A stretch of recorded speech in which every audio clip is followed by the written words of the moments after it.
The Bleacher Report app is your destination for sports. Right now, the NBA's heating up, March Madness is here, and MLB is almost back. Every day there's a new headline, a new highlight, a new moment you've got to see for yourself. That's why I stay locked in with the Bleacher Report app. For me, it's about staying connected to my sports. I can follow the teams I care about, get real-time scores, breaking news, and highlights all in one place. Download the Bleacher Report app today so you never miss a moment.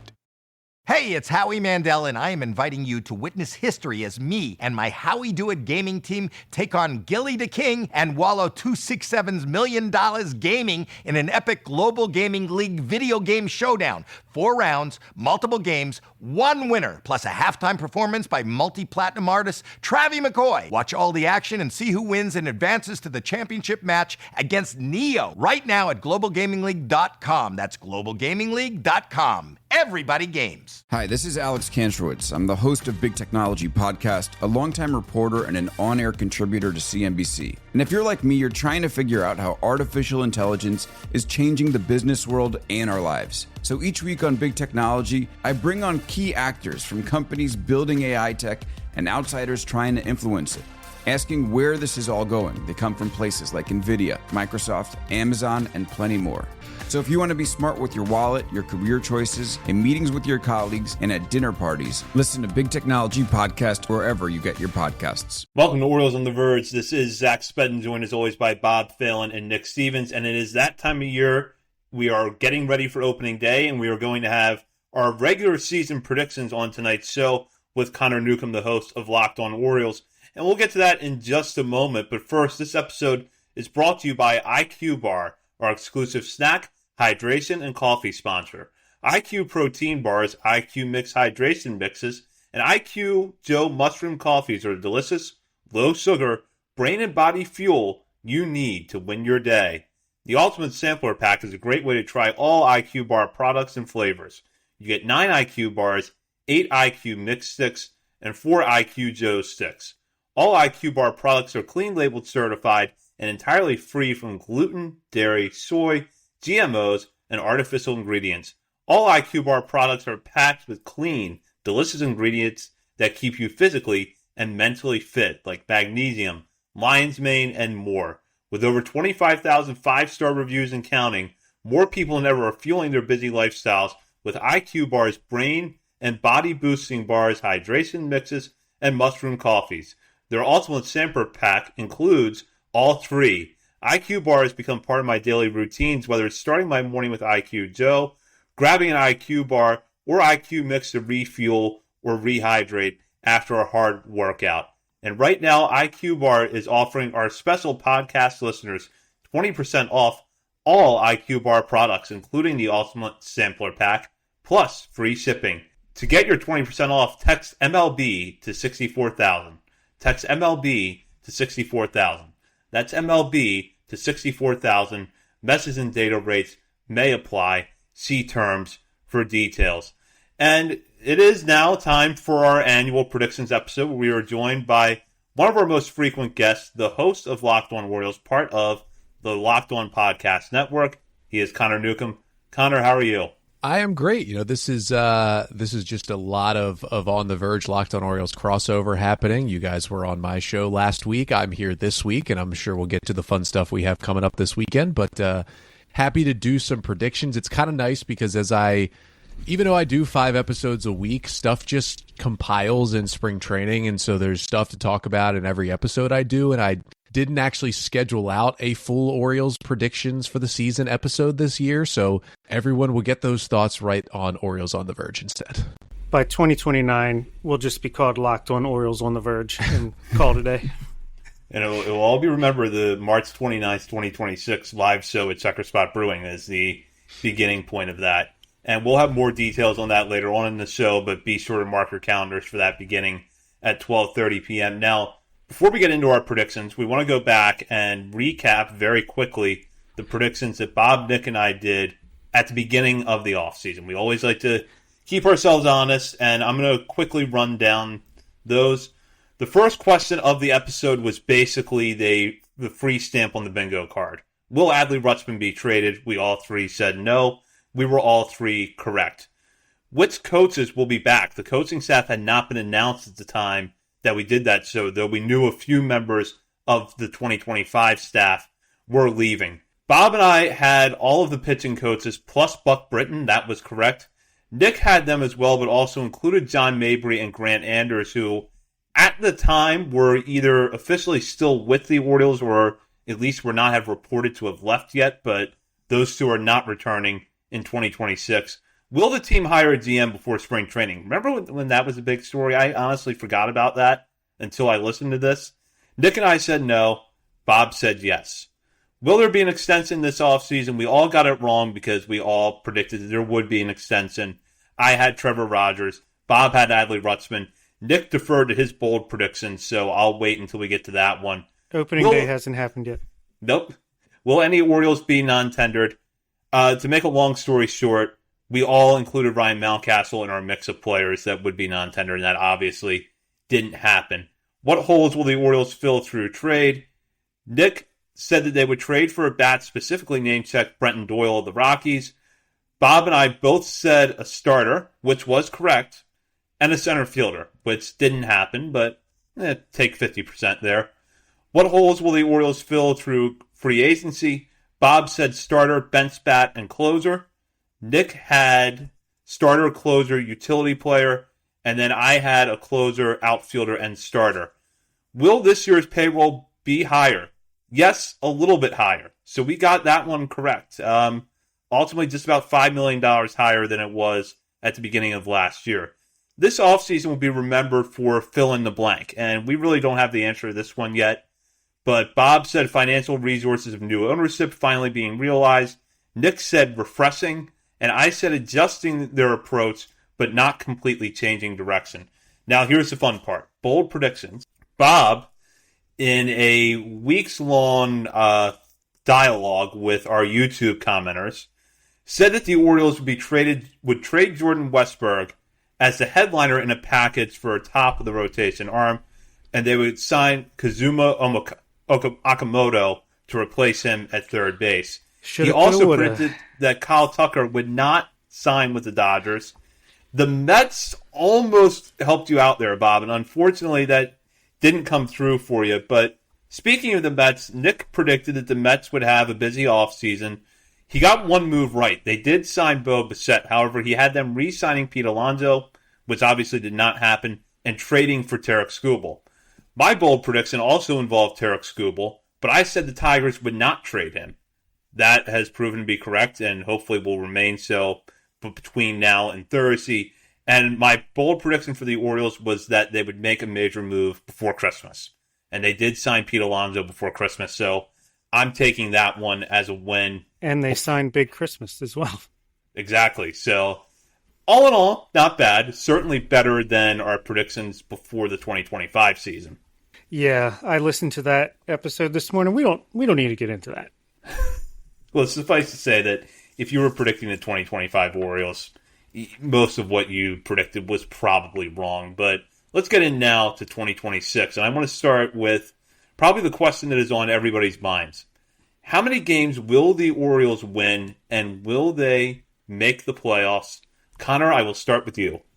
I have been predicting pretty much since the Orioles made the Boz and Alonso moves that the AL East would get 4 teams into the postseason, with the Rays still being competitive but not quite getting in, that those top 4 teams would get in with the O's, the Yankees, Red Sox, and Blue Jays.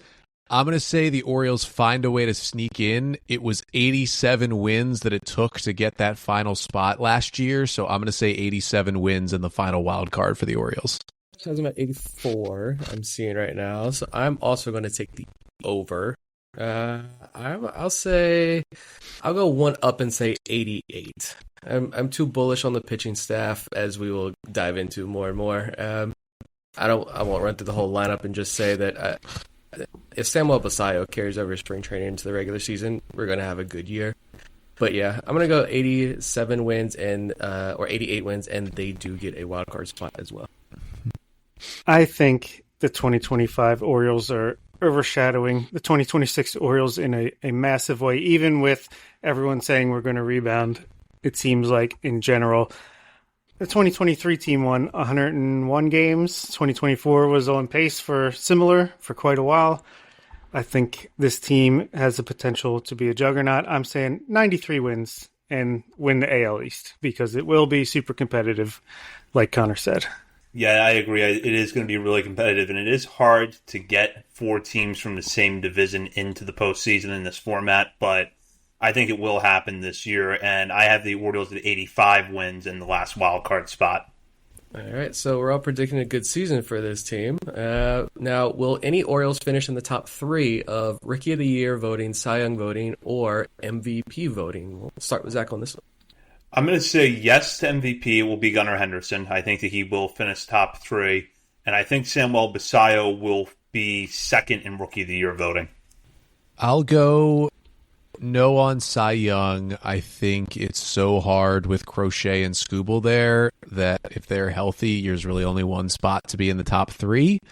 I will say no on Basallo. I think maybe the defense will hurt his WAR a little bit. He won't play as much as some other every single day rookies just because kind of easing into his position, but he'll still have a good year. But I will say Gunnar Henderson third in MVP. I'm going to say that Samuel Basallo wins Rookie of the Year. I agree he's not going to get that every single day playing time, but I think he's ready to really put a stamp on the season early and often and turn into the beast that we all know he can, and I think will be. I think Gunnar will finish top 3. I want to pick him to win MVP, but I'm going to say he finishes second. Say Aaron Judge wins it, something like that. And I'm going to say Shane Baz gets third place in Cy Young and is the best Orioles pitcher in 2026. I just have Basallo top 3 in Rookie of the Year. I think the odds I'm looking at right now have him second best odds to win AL Rookie of the Year. Trey Savage starting the year in the IL helps a little bit. We talked a lot about how his postseason performance last year, I think, gives him a little bit of a leg up. You got a couple of the Japanese superstars coming over. They've got the name recognition behind them. That's going to be tough, even if they don't have great years. But if they certainly, if Murakami hits a bunch of home runs, even if he only hits 220, you have to imagine he's going to be getting a lot of votes in that. So yeah, I'm just going to go with Basallo top 3 Rookie of the Year for me. All right, this year we know who's going to be the closer on opening day. Who's going to be the closer on closing day, the last day of the season? Let's say Connor. It'll be Ryan Helsley. They paid him the money to have this job. He, before last year, was arguably the best closer in baseball. I mean, at worst, a top 3 closer in baseball for a 3-year stretch with the Cardinals. I mean, it would stink if he got injured, but an injury is really the only way I see him not being in that role. Yeah, I'm going to say it's fun to think like, oh, Anthony Nunez, make the bold prediction or somebody like that. But yeah, the Orioles clearly wanted Helsley for a while. They locked him in fairly early on in the offseason when they had that opportunity. I don't think they're bringing him in on a hope and a prayer that he can figure things out. I think they targeted him for many reasons. And if this team is going to be successful, Helsley is going to have to lock down the end of games. So he's still going to be the guy. Yeah, I agree. And let's not forget, too, that I think this is a man on a mission after that bad second half last year. He knows what's on the line for him. And if he comes out, he has a good year, the Orioles make the playoffs, he'll be in line for a nice multi-year contract somewhere next offseason. So I'm pretty confident that he will be the Orioles closer start to finish this year. I agree. So let's take this easy question and make it interesting. Let's say August 26th. Ryan Helsley is out until the playoffs. Who is the closer for the final month of the season? Go back the opposite way. Zach. Ooh, it's a good question. It's after the trade deadline, yeah. So you can't target. Can't target anybody. I'm going to say Andrew Kittredge by default. He's there. He's got the most experience. You feel comfortable turning it over to him in a high leverage spot, safe situation. Anthony Nunez is in the big leagues at that point if that happens with Helsley, but he's not at the point where he's closing games yet. Keegan Aiken. No. Tyler Wells. I'll go Tyler Wells. I was going to say, is that Tony Mansolino up there in the top right corner? He was safe. It's Tyler Wells. I mean, I think it would initially be Kittredge, but Wells has actually remember, had the Orioles had a save opportunity in the 2023 playoffs, which unfortunately they did not, Tyler Wells would have been the closer. He saved the Clinchmas game. He's got the experience. He's starting the year in the bullpen. I think it would be him. I think it's Wells, except it's Levi Wells coming out of nowhere. No, that would be fun. Probably Kittredge or Wells is the realistic answer. I think Nunez is the dark horse. And maybe it is one of the starters, Gibson, Erman, Wells, if they are excelling as a starter or there's just no room. Hey, let's get them some experience. Let's hope that doesn't happen, though.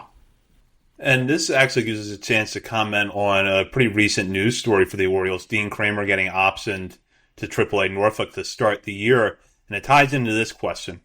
Who will have more starts for the Orioles this season? Dean Kramer or Zach Eflin? Nick, I'll start with you. Well, that move was definitely shocking at my kid's soccer game, and my parents were there, so I was like, showed my dad, and he's like, what the hell? It invokes a lot of confidence, I feel like, in Zach Eflin's back, which I guess I just need to get that concern out of my mind right now, especially given the way he's looked this spring. It just seemed logical that you've got all these starters as long as they're healthy, that Eflin, he was talking about how he couldn't even pick up his kid, and he has this major back surgery, but he's clearly looking good. I think the velo's up a ticker or so as well this spring, so that looks good. Yeah, you're still kind of worried about how that's going to hold up across that full season, but I think I'm going to go Eflin. Like, the Orioles went out and traded for him a couple of years ago, knew his health status better than anyone this offseason, and still jumped on that signing back in December. So they want him in this rotation as long as he holds up. So yeah, I'm going to go Eflin. I'm going to take Dean Kramer, even though he's going to start the year in AAA and Zach Eflin's going to be in the big leagues. I think that even with Zach Eflin's back fixed, he's had injury issues pretty much every year of his career. And maybe some of them were caused by the back, but not all of them have been the back. Specifically, his knee has been an issue since he was in Philly. There's been some shoulder stuff he's had in the past. I just think because of that and him coming off the surgery, the Orioles, he'll find himself a short IL stint or two, and Dean Kramer will be the one to replace him. And remember, Kramer, since going on the IL in 2022 for the first half of the season, has been remarkably healthy, which is why he's been such a big part of this Orioles rotation. So I think he'll squeak out Eflin in the end. I think it'll be close, but I think Kramer's going to miss, 2 or 3 turns through maybe just 2 turns through the rotation the first time through, if we think they might eventually go to a 6-man once the early season off days are over. But Backstreet is back, all right. Zach Eflin, I think, is going to edge him out very closely. Yeah, I think Eflin could have a short IL stint or 2 in there, but Kramer might as well because he never stopped throwing. That's a little bit different for him. Maybe that leads to some minor things popping up that didn't typically pop up in the past, but it's great depth to have. I think it's a tough call to send a guy down who's been, in there every 5 days, give or take, for the last 4 years. I'm sure it wasn't an easy conversation, but it's fantastic to be able to do that, to have that. Even Povich and Kramer starting in the minors, that's both of these guys were our horses last year, early in the season. I'm going to go with Kramer for the reasons that Connor mentioned. And you just add on to that Eflin only threw 71 innings last year. He's coming off the major back surgery. I hope he can stay healthy. I think that he looks fantastic, and he has looked fantastic in camp. Mechanically, he seems sound, which we know for his release point is really important. But I don't know that I can necessarily sit here right now and predict 30 starts, 170 innings from Zach Eflin. So I'll go with Kramer.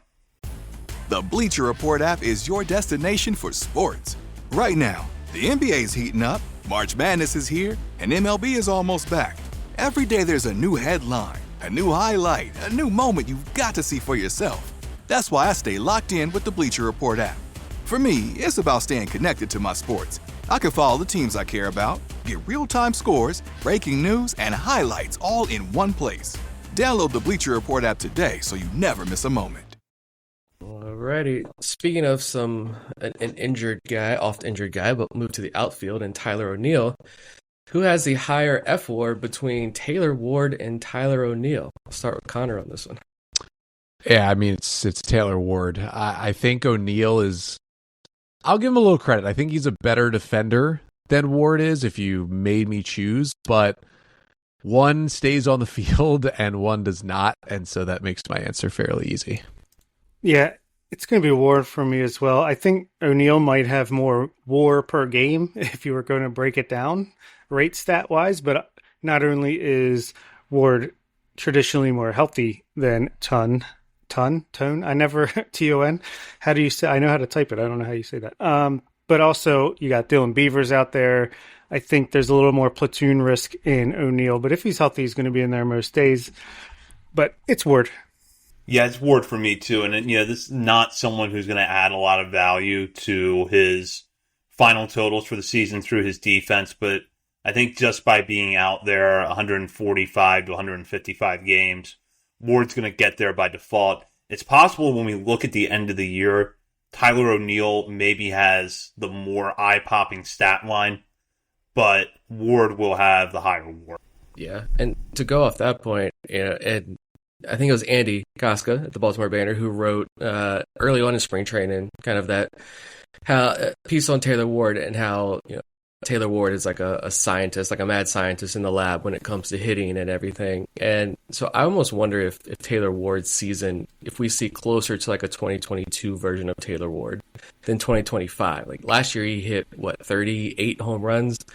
2022, he hit 281 with an 833 OPS. Hasn't had an OPS over 800 since, but just 22 home runs, 22 doubles, but fewer strikeouts. That was a career year for him, but I don't know, he's away from the Angels, so he can have fun playing baseball again.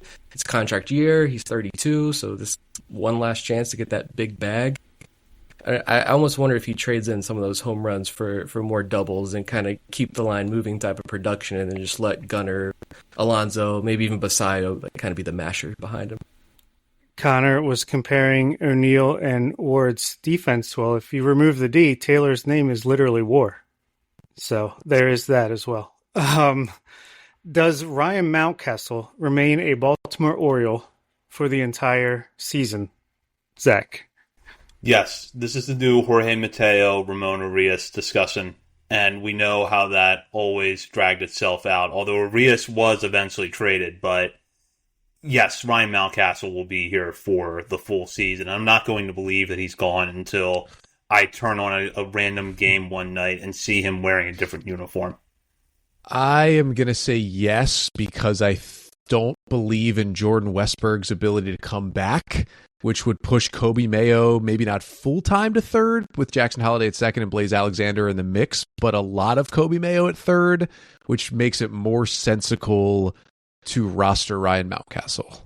Yeah, it's I don't think we're really capitulating and changing our views after we spent the last year being ready to dump this guy off the team for literally a bag of baseballs. But yeah, I think at this point, the way the roster's shaking out, and when you look down at AAA Norfolk's potential roster, what that could look like, not official yet. Their season starts Friday. Outside of Bradfield, Fabian, and Tremble, who are all outfielders, that lineup's going to be, kind of tough to watch. You're going to be watching Norfolk for the pitching. I don't think T.T. Bowens or Ryan Noda are going to be challenging for a major league roster spot. Good depth, but I don't think those are also guys you really want to see on the roster. So I don't know. I don't see anybody pushing him off. So I think he probably does stay unless somebody comes calling, is desperate at some point late in the year. I think he's here to stay. I personally would take anyone over Ryan Mountcastle to be that last bench spot, but let's see what I wrote in my notes. At this point, sure, why not? I'll go to this one now, which is, will Jordan Westberg play in the majors in 2026? Bob, I want to start with you here. Unfortunately, no. I think we should have made him the headliner in a trade this offseason, but that's been and done with that. We're moving past that, but I understand, get the PRP, see if you can come back without needing surgery. I think maybe late May, early June, he attempts to start a rehab assignment in the minors and doesn't quite make it all the way back before eventually biting the bullet, getting the surgery, and hopefully being ready for spring training 2027. Agreed. I'm not trusting anything the organization says about Westberg's health status publicly, so I highly doubt we see him in 2026. I take the under half a game, to be honest. I did just keep Ryan Mountcastle because of a lack of Jordan Westberg, but I think we'll see him for like 2 weeks DHing in June as he gives it a go, and then it just is not worth it, and he goes back on the IL and gets the surgery. Yeah, I don't think we're going to see him this year, and if we do see him, I think it's going to be in a very limited capacity because the elbow issue was one injury, but there's been a myriad of things, I feel like, for the last year. So I just don't know that at this point I can trust that he's going to be on the field. All right, let's switch it up and talk about a happier topic, All-Stars. Who are your All-Stars, Bob? Orioles All-Stars in 2026. Hold on, let me go. Yeah, each team needs a representative. I'm going to say Adley makes it back.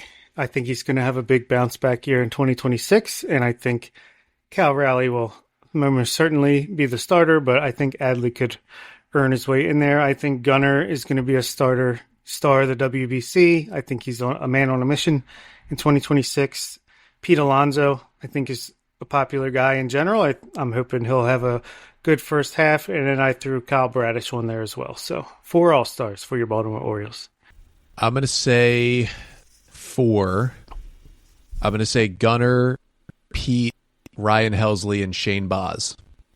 I'm going to go 4 as well, and I have 3 of the 4 that Connor has, except my starting pitcher is different. I'm going to go with Trevor Rogers instead of Baz, but otherwise I have Henderson, Helsley, and Alonso as well. Chris Bassett for you, Nick? Why not? No. I want to be different here, but I will say 3 get voted in initially: Bradish, Alonso, and Gunnar, and then Rogers gets in when they start replacing some pitchers. Rogers just misses the cut, but injuries, guys pitching a day or two before the game, whatever it may be, Rogers gets the nod at that point. All right, well, let's go into one of these 2 questions that we do every single year. What is your most pleasant surprise of the 2026 Baltimore Orioles? Nick. I was thinking of a player specifically, but I went with a stat just because the Orioles were one of the better teams in baseball last year in terms of hard hit and barrel rate. But they add Taylor Ward and Pete Alonso to this lineup, so the power, a healthy Gunner with past the shoulder issue, the potential for power is just enormous. But as we all know, this team could not hit. They couldn't hit anything in the zone, specifically fastballs. They were one of the worst teams in the league in overall in-zone contact rate. And you see the Yankees and Mariners down there with them, around 80% overall. But when you look at like fastballs in the zone, the Yankees actually led the league in WOBA at 372. And the Orioles are 22nd in the league at 328. I don't think this is a flip the switch and everything is fixed kind of thing. And we could spend 2 hours talking about all of this in more detail and breaking all the hitting stuff down. But I think the Orioles, as far as being able to hit baseballs in the strike zone, something they really struggled with last year, and doing damage on those pitches, I think that turns around this year. And that you see the results. The results are pretty noticeable, and you'll see that in stat lines. I don't think anyone thinks this guy is bad, but I think this guy has a lot to prove. And if he's going to be an all-star, it's probably going to be a pleasant surprise. So I'm going to take Shane Baz. I think first full healthy season in a regular ballpark. And maybe this is too bold for right now, but I think wild card series game 1, it could be a surprise. Not Bradish and Rogers, maybe potentially Shane Baz. I like that one. I'm going to go with Tyler O'Neill. I think a lot of people were kind of done with O'Neill after the way that year 1 went, and understandably so. He missed a lot of time, and when he was healthy, the numbers weren't great. But this guy's track record suggests that if he can play in the range of, say, 85 to 100, 110 games, he's going to give you some value with the bat. And I think that being able to have a little bit more flexibility with him, thanks to the addition of Taylor Ward and Dylan Beavers being on the roster, you can not play him as often. You're not counting on him to be your everyday right fielder. You put him in the situations that favor him best, hopefully keep him healthy, and he'll put together a good year. I think that after this season, there will at least be a better feeling about how that contract is going for the Orioles. I had a tie. I think Colton Cowser. I think a lot of people are worried about Colton Cowser I'm not worried about Colton Cowser. I think he can play really solid defense in center. When Tavares or eventually EBJ is up in center, he can play a great left field. I think the offense is going to bounce back in a big way. Spring training numbers are meaningless unless it fits your agenda, and Colton Cowser's numbers fit a lot of people's agendas this spring. And then I think Kobe Mayo, to a lesser extent, I think he's going to be decent enough at third base to really make the September numbers look like not a fluke from last year. I'm high on his high impact bat. I think he's going to have a really, really strong year. Let's flip this around now and go with the player that's going to be the biggest disappointment, starting with Connor. I am going to go, I don't know. I don't want to disappoint anyone, but I'm going to take Dylan Beavers. Maybe just a bit of a sophomore slump here. Maybe this goes in tandem with Tyler O'Neill staying healthier and being productive. And I just think that, he was ready for the league. He walked, the league adjusts back. He gets a lot more strikes this year. And maybe it takes him a little while to adjust, and they actually utilize his options at some point. Maybe not for the majority of the year, just for a stretch. And that would probably be a disappointment if he spends a chunk of the year in AAA. Stole my answer. I was going with Dylan Beavers as well. And I don't think he's going to be terrible. I just think he might take some lumps as a sophomore slump type of thing. And if Tyler O'Neill stays healthy and performs, then yeah, he's going to be on the bench more often than not. But I'll also just throw in, just to have a different answer, Chris Bassett. I think if any of the starters are going to fail out of the rotation, I think it could be him. The velocity keeps ticking down, and yeah, he's found ways to use his wide arsenal to work around that. But if someone's going to disappoint, I think it could be him. I'll just go with the bullpen as a whole.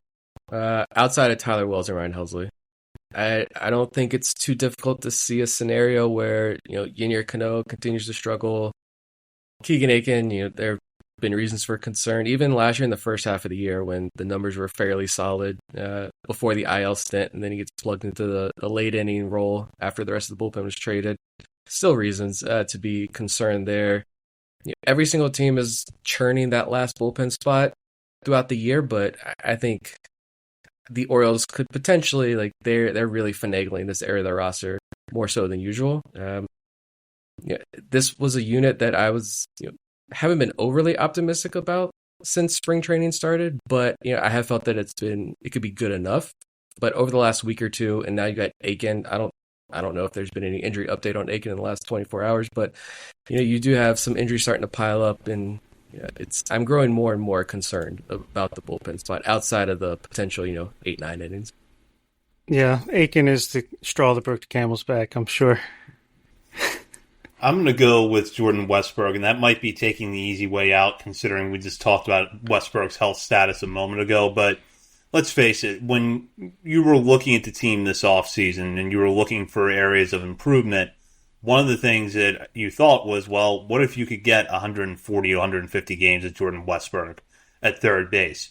I believe everything that everybody in the organization says about who Westburg is as a person, what he means to that team. But at the same time, if he's not healthy, it's going to be a struggle for them. So, looking at his health right now, I'm concerned that we're not going to see a whole lot of him. And then for what that means for the team, I have all the confidence in the world that Kobe Mayo is going to hit this year. But I do think you're going to be left with the question as you get closer to the trade deadline. All right, are we satisfied continuing this tactic every night of putting Blaze Alexander out there for the last 6 outs of the game or 3 outs of the game, however long he's out there? Or do we feel like we need to go out and get an actual third baseman and make Mayo our backup first baseman / DH? They may be at that point at the deadline, and obviously when you're considering what other needs might be there at that point, it would be a lot easier if you had Westburg around. You could count on him to play third base every day. I just don't think they're going to get that this year. All right, we are a prospect-focused show most of the time. So how many prospects, they don't have to be quote-unquote prospects, but how many guys make their big league debut this year, Connor? How many you got? So this is actually gonna this is what they call in the business a tease right here. This is gonna lead into one of my 6 bold predictions coming out on Thursday's episode of the Locked On Orioles podcast. And as many out there know, I go bold with my predictions, and they rarely come true. But I'm going to say, this is not the direct prediction, but I'm going to say 3. I'm going to say the 2 arms on the 40-man roster are absolutely going to be used. So Nunez and Foster, I think, are locks to debut this year. And then I will just say 1 of the top starting pitching prospects will debut in some fashion this year. So I know 3 is a pretty low number, but it goes along with my prediction I have coming up Thursday. I have 8. I have, let's see, I'm just going to go through them in order of rankings. Trey Gibson, I think, will make his major league debut at some point this season, whether it's a start or out of the bullpen. I also have Nestor Herman and Levi Wells making their debuts. Again, could be used as a spot starter or a fill-in for an injury or bullpen arms. I have Enrique Bradfield Jr. sometime over the summer making his debut. Whether he sticks or not, I think they want to at least get him up to be a potential playoff problem on the bases and on defense. Let's see, Anthony Nunez, Cam Foster, and I think Reed Trimble will make his debut because he's on the 40-man. If there's an injury in the outfield, Tyler O'Neill, come on down, Reed Trimble. And lastly, Aaron Estrada, I think, will be the September call-up in 2026. Yeah, Bob and I might be aligned on this one. I have 8 debuting. I would add Nunez and Foster are a part of that group. And then I have Reed Trimble, for all the reasons that Bob just mentioned, Trey Gibson, Levi Wells, Enrique Bradfield Jr., Nestor Herman, and Aaron Estrada. Smart guy. I'm going to add one because this goes into something else I think we're going to talk about later on, but I'll throw his name out there now. I think Luis De Leon also makes a cameo at the end of the year. That goes along with one of our next predictions coming up. But yeah, the usual, the 2 guys on the 40-man, Reed Trimble. There's going to be some sort of emergency injury, and Bradfield's not going to be ready. Trimble can play multiple outfield spots. He's got the speed, he's got the athleticism. So I think he gets a shot up there. And I'm only going to say 1 of the major starter arms. I don't know if it's Gibson. I'll pick 1. I'll pick 1 and I say it's Gibson. I think he gets the first crack, but I don't know, one or more could be traded. I think some other guys are going to hold off, and we'll see them next year. But yeah, I wanted to say 7 and have like all pitchers, but yeah, I think those are my guys there. And I spoiled my answer to this, but who will be this year's September 2026? Get their feet wet. We saw it with Beavers and Pasaya. We've seen it, I think, pretty much almost every year since Gunnar Henderson. Who's going to be that prospect that gets a taste at the end of this year in hopes to be eligible to win a Rookie of the Year draft pick in 2027? Connor. Yeah, I think it's going to be one of the starting pitching prospects. I mean, that was the cop-out answer I gave on the debuts. Just one of them will debut. I think it's most likely to be Trey Gibson just because of where he's positioned. Personally, I think by the end of this year, Luis De Leon will be just ranked as everyone's best pitching prospect in the Orioles system, and I think Gibson will still have prospect eligibility as well. But just because of proximity to the big leagues and still being a top 100 prospect, I think it'll be Gibson. I think Luis De Leon shoves. I think he starts back in Double-A this year, but since he only has 3 Double-A starts, but if things go well, he can get some good run in Triple-A, and then I know the Orioles don't do this just to do this, but why not reward the guy? Like, this is a guy you didn't spend a lot of money on to sign, and he went through a lot year before last. He overcame a lot on the mental side of the game and in his personal life, and wanting to give up, basically. And so I think if he has a year that a lot of us think he can have, why not kind of give him that reward, give him that extra motivation, and prove to him, like, you earned this and you do belong up here, even if it's just 1 or 2 outings out of the bullpen. And then he enters spring 2027 firmly in that mix for a rotation spot. Those are both good predictions. I'm going to go with Trey Gibson. I think that he'll be in the mix for at least bullpen options, but more likely starts down the stretch.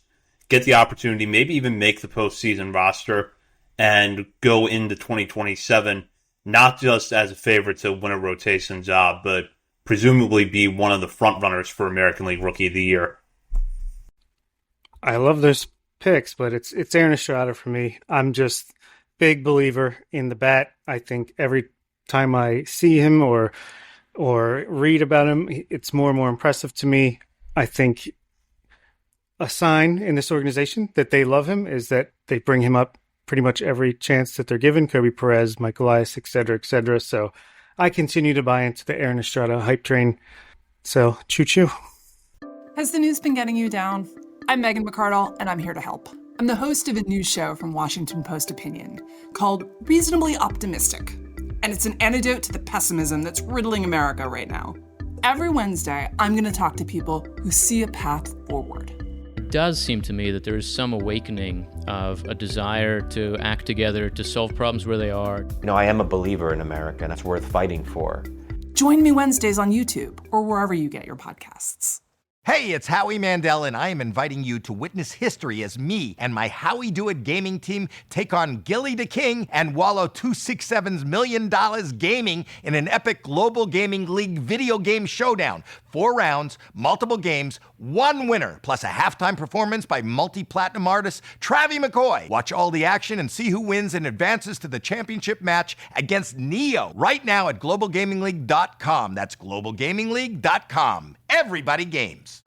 We'll go over this one now, which is what will be the biggest storyline of 2026? Nick? I hate to say this out loud. I don't want to jinx it, but the strength of the rotation. I think Bradish gets back to the Kyle Bradish that finished, 4th in Cy Young voting? Trevor Rogers proved last season wasn't a fluke. Shane Baz, Connor, if you got more bold Shane Baz takes, let him fly here. It's a safe space. I'm not going to claim him as my guy. Bob has been on the Shane Baz stuff for a very long time. I was initially kind of I just don't know. I know he's good, but I need to see it first here in an Orioles uniform, given his injuries and everything. But I'm more and more on the Shane Baz train. I've enjoyed watching him pitch this spring. I'm excited about what he could build on last year, getting out of Tampa, switching between the minor league ballpark and everything. I'm here for the Shane Baz hype in 2026, further removed from the injury as well. If Eflin can stay healthy as long as you can, I think he's going to be a really great 4-5 for you. And then we've talked about the depth all year, but I don't know, you push Brandon Young and Cade Povich further down the list a little bit more, which I'm here for. I'm fine. It sucks for those guys. They've definitely earned a shot, but I enjoy all the depth that this organization can accumulate here. So I think it's going to be the strength of the rotation. Yeah, that's what mine is, basically. I will add one word to it. I will say the strength and health of the rotation. Also, another tease for one of my bold predictions coming up on Thursday, but I will say this team was remarkably unhealthy for the last year and a half. I think a remarkably healthy year they're due for, especially with their rotation. I know it hasn't started off great with Jordan Westberg, but he might be his own case that we have to deal with every year. I don't think Rogers is going to post a 1.8, but between him being solid, Bradish, Baz taking the step forward, and I think some of the strongest 4, 5, 6 depth that any rotation has in Eflin, Bassett, and Kramer, I don't think we're going to see a lot of Brandon Young and Cade Povich, and I think that'll probably be a good thing for this Orioles rotation. I'm going to say the big storyline of this year is the reemergence of the core. Oh, go ahead, Bob. I don't want to cut you off. No, it's okay. Go ahead. Finish up. I'll take it after you. No, I was going to say, I think that it's going to be the reemergence of the core, and it's going to be Gunnar Henderson going out and having an MVP caliber season. It's going to be Colton Cowser doing enough to silence some of the doubts about his game, specifically his bat. Jackson Holliday will take another step forward, even if it's not a significant one. Adley Rutschman will be a better version of Adley Rutschman. It might not be back to that 2023 elite level, but we will see a better version of Adley Rutschman. Then add that in with a good season from Kyle Bradish, the addition of Shane Baz, and there's going to be a sense that after a down year, the young core is back on track. I wrote down revenge of the offense because what was the number? Was it end zone whiff that the Orioles were pretty bad at or pretty high in 2025? And I think health is going to play a major part in this as well, knock on wood. But I just think top to bottom, the Orioles offense, is going to be pretty good between, let's just, got Jackson Holiday. He'll come back in a couple weeks. But even with Jordan Westberg out, Kobe Mayo, Samuel Basayo, Taylor Ward, Colton Cowser, Tyler O'Neill, Adley Rutschman, Gunnar Henderson, Blaze Alexander, Pete Alonso, even the bench bats are pretty good. I think the offense is going to carry the team, and I think it's going to make the rotation look better. They'll let them settle in. They're not going to be playing with the deficit all the time, and then if the starting pitching's better, then the bullpen doesn't need to be taxed as much. I think it's just going to be a chain reaction, but I think it's going to be the Orioles offense that we saw in 2023, half of 2024, and thought we were going to see in 2025 is back and better than ever in 2026. All right, so let's look at the AL East as we wrap this one up. And how does the AL East shake out this year, Zach? I'm going to say Toronto repeats and they win the division, followed by the Red Sox and then the Yankees and Orioles in a very close race for third and fourth. The Rays will be last, but if this is a designation that you can take and have some margin of victory with it, they will be by far the best last place team in baseball. Yankees, Red Sox, Blue Jays, Orioles, Rays, but those top four all make the postseason. Orioles, Red Sox, Blue Jays, Yankees, Rays, but all four of the top make the playoffs for me as well. And oh, did you not go yet? Sorry. I'm going Yankees, Red Sox, Orioles, Blue Jays, Rays. I feel like I've been high on the Blue Jays every year we've done this preseason show. I'm no longer. I think the Rays, pesky magic, I think that's done with this team. I do not like that roster at all outside the top three or so hitters in that lineup. And yeah, I'm gonna Yankees, Red Sox, Orioles, and the Yankees, Red Sox, Orioles are the three out of the East that make the playoffs, I think. It's just, the Rays are gonna pull something out of their hat to find a way to win 75 games somehow. It's done. Let's get our World Series, all right, let's say the 6 playoff teams on each side and the World Series result, if you have it written down. Zach? So in the American League, I think that the Blue Jays, as I just mentioned a moment ago, will win the East. The Tigers win the Central. The Mariners win the West. And then your 3 wild cards are the Red Sox, Yankees, and Orioles. The NL, I actually want to save one of my wild cards for the bold prediction that is coming next. So I'll give just 2 of them along with my division winners. The NL East, I have to admit, I don't really love any of those teams at the top this year. But I think the Phillies hang on, find a way to win the division. The Cubs win the Central. Of course, it's the Dodgers in the West. And then I think that the wild cards are going to be the Mets, the Brewers, and the third mystery team that I'll talk about in a moment. And then my World Series pick, Blue Jays get back there this year, win it this time, defeating the Cubs. Boo. I will, as I mentioned, take the Yankees in the AL East. I'll take Detroit, savoring the one final year of Tarek Skubal winning the Central, and I will say that, Seattle's going to win. They're just too talented to not win. And then the order of the wildcard teams, again, will be all the AL East, so it'll go Red Sox, Blue Jays, and Orioles. In the National League, I am going to take the Phillies in the NL East. I think there is one last ride happening in Philadelphia, especially if Bo Bichette's going to opt out after this year and those guys get older. In the NL Central, you can't pick against the Brewers, so I won't, and I will take them. And in the NL West, of course, it is going to be the Dodgers. My wild card teams are going to be the Cubs, the Mets, and I'm going to buy in on Tony V and the Giants getting into the playoffs this year. I think this is finally the year it crashes and burns for the Padres, and they have to rethink their whole situation. I will take a Dodgers-Red Sox 2018 World Series rematch, but a flipped outcome. The Dodgers win 3 in a row, and we are in for some awful discourse as the CBA comes to an end next offseason. That would be terrible. Let's see. Oh, go ahead, Nick.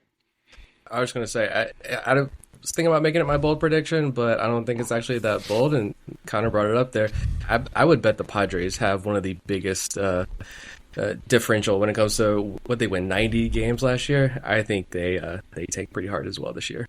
Yeah, I have to agree with that as well. In the East, I have the Orioles, Central Tigers, West Mariners, Red Sox, Blue Jays, Yankees, Wild Cards. National League, I'm going to have the Mets winning the NL East, the Dodgers winning the West, the Brewers winning the Central, the Braves, the Cubs, and the Pittsburgh Pirates, making the playoffs, and Orioles over Mets in 7, and Dan Sanchez has the time of his life because he's a fan of both teams there. 7 games, thriller, Orioles get over the hump, we're going to be celebrating in the streets. I got Yankees, Tigers, Mariners in the AL, Wild Card, Red Sox, Orioles, Astros, NLs, Phillies, Cubs, Dodgers. Wild Cards are Mets, Giants. I also have the Pirates. And because we are an Orioles podcast and we're less than 48 hours away from opening day, I'm going to drink the orange Kool-Aid, put my glasses on, and tattoo Homer on my forehead. Orioles, Phillies, World Series, Orioles in 6. Which might have been my prediction last year before everything crashed and burned in Baltimore. And with that, now we will head to our last question of the night. And we are happy to welcome back Checker Spot Brewing as the sponsor of our last call segment. Located at 1421 Ridgely Street, Checker Spot is open 7 days a week and not far from Oriole Park at Camden Yards, making it the perfect place for a pregame or postgame drink. And if you're making plans for Thursday, be sure to include Checker Spot, as they will be opening at 11 a.m. as part of their pregame festivities over there at the brewery. Now, we will be there as well on Sunday, Bob, Connor, and I, for our live show. It's a great place to watch the game, get some good food and some good drinks. And we'll have more on that in a moment, but let's go into our final prediction prompt for this episode. And that is, what is your bold prediction for the Orioles, and what is your bold MLB-wide prediction? Connor, I'll start with you. Yeah, I've already teased multiple of my bold predictions coming up on my show Thursday, so I'll just steal one from that list, and everybody who's tuned in here can get a sneak peek. I have my bold predictions from 1 to 6 in that episode. I'm going to start with 1 being the most plausible, going all the way to 6, which feels the boldest. I will reveal number 5 out of 6, because I talked about it almost a little bit. The Orioles will only use 7 total starting pitchers this season, which, is more than 5. So it's not like they're just keeping the whole rotation. But if you look into just the history of Major League Baseball over the past, 10 plus years, this doesn't happen.